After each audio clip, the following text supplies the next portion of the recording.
a longtime reporter for Time of Canada. All of these journalists, professional journalists, came out of one little high school in East New York and Brooklyn, and all of them were trained by Pauline Bonagura. And she insisted on excellence. She always insisted that we could achieve, and we had to achieve at the maximum level, and she was always ready to train us and guide us in perfecting our journalism. And I remember she decided that I was going to be her high school editor of the paper for my senior year. And she wanted me in the summer of 1963 to go to the Medill School of Journalism Cherubs program, a high school summer institute right here in Chicago. So she filled out the application, she got me accepted, and then my parents wouldn't let me go. I'd never been out of my house. And so Pauline Bonagura went to our home to convince my mother and father that they had to let me go to Northwestern to spend the summer learning journalism. Think about that. A public high school teacher going to the home of a student to convince their parents that they had to let their child do something that was going to change their lives. And so my father agreed, and I went off to Northwestern and spent the summer here, and it was the only journalism training I ever received. So I think that I got into journalism because I had a teacher who believed in me, who insisted that I had a skill that I had to develop, and who encouraged me. And I think that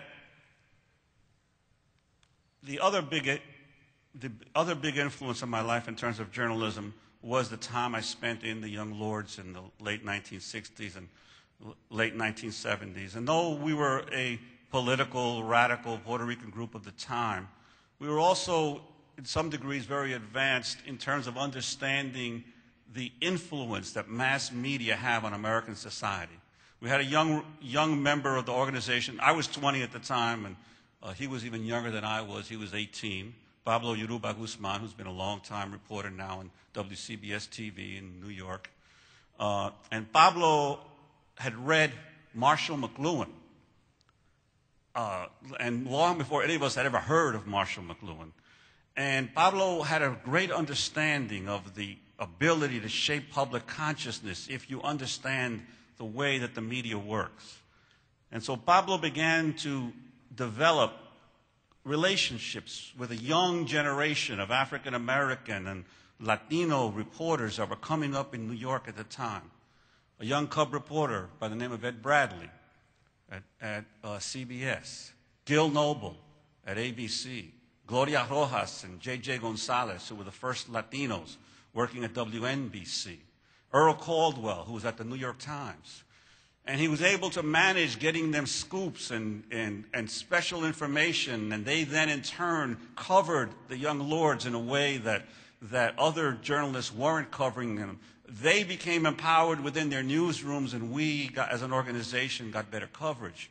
And a lot of us began to understand the importance of paying attention to the kinds of images and information that is produced in the media. And I think as a result of that, many of us got a greater respect for the news media, and when eventually the Young Lords broke up, several of us went into the media. Pablo went to WCBS. Felipe Luciano, who was a leader of the Young Lords, became a WNBC and Fox TV reporter.